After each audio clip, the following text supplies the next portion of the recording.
The year is 1945.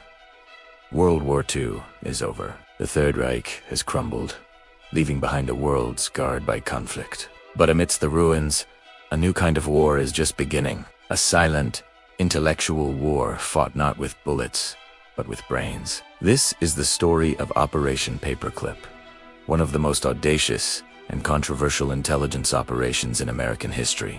A secret program to recruit Nazi Germany's brightest minds, and how that decision shaped the world we live in today. As Allied forces pushed into Germany, they discovered more than just the horrors of the regime. They found advanced rocketry, revolutionary aircraft designs, and scientific research years ahead of its time. The US military knew this knowledge was a double-edged sword. In the hands of the emerging Soviet Union, it could tip the balance of global power. The race was on. The mission, initially codenamed Operation Overcast and later renamed Paperclip, was born out of this strategic panic. The name came from the simple paper clips attached to the files of the scientists flagged for recruitment. The objective was clear: deny German scientific expertise to the Soviets and exploit it for American advantage. The Joint Chiefs of Staff authorized the program, but with a crucial directive: no ardent Nazis were to be included. This was a line that would soon be blurred, and eventually crossed entirely. At the heart of Operation Paperclip was a cast of characters seemingly pulled from a spy novel. On one side, American intelligence officers like Colonel Joel Pomerine, tasked with identifying and securing these high-value targets. On the other, the German scientists themselves, men like Werner von Braun, the charismatic and brilliant mind behind the V-2 rocket, the weapon that had terrorized London, and Kurt Blum, a leading expert in biological warfare, who had conducted horrific experiments on concentration camp prisoners. The recruitment process was a complex dance of persuasion and pragmatism. American officers found many German scientists eager to escape the chaos of post-war Germany and the looming threat of Soviet capture. They were offered safety, security for their families, and the chance to continue their work in state-of-the-art American facilities. For scientists who had lost everything, it was an irresistible offer. But here is where the story takes a dark turn. The initial order to exclude committed Nazis proved inconvenient. Many of the most brilliant scientists were also deeply implicated in the Nazi regime. To get them into the United States, intelligence agencies began to actively sanitize their records. They rewrote biographies, erased party affiliations, and hid evidence of war crimes. The paperclips weren't just holding files together, they were covering up a history of atrocities. For example, Werner von Braun was a member of the Nazi Party and an officer in the SSD. The V-2 rockets he designed were built using slave labor from the Mittelbudor concentration camp, where an estimated 20,000 prisoners died from starvation, disease, and execution. When these facts came to light, von Braun claimed he was unaware of the conditions, a statement many survivors found impossible to believe. Yet, his file was cleaned, and he was welcomed into America as a scientific hero. Another deeply disturbing case is that of Kurt Blum. He was tried at the Nuremberg trials for war crimes, including experimenting with plague vaccines on prisoners. Despite the damning evidence, he was acquitted. An outcome US military intelligence had a hand in securing. Just 2 months later, he was interviewed in Maryland for a role in the US chemical warfare program.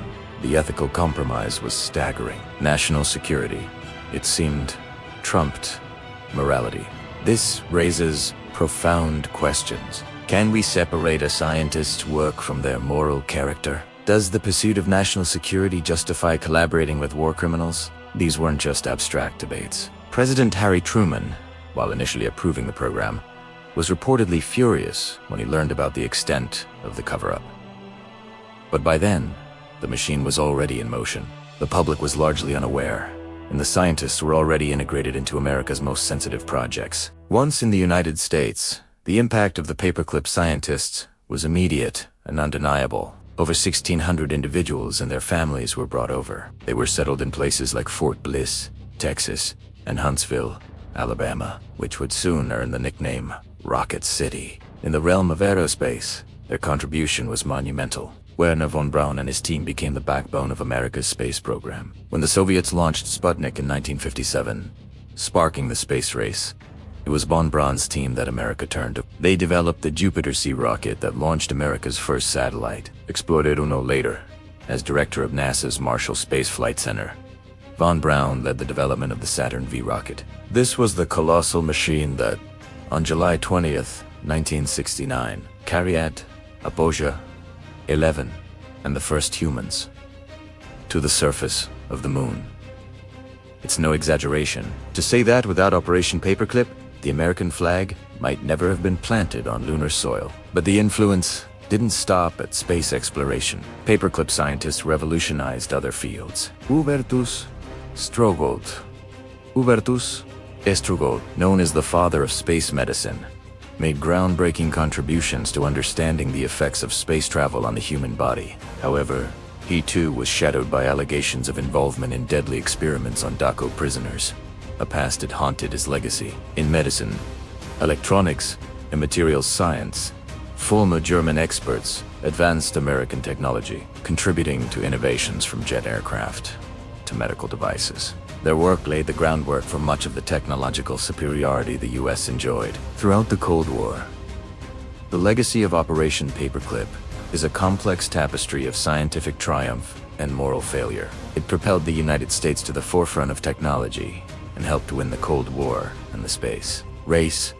It gave us the moon landing, GPS, and countless other innovations we take for granted. But this progress came at a heavy price.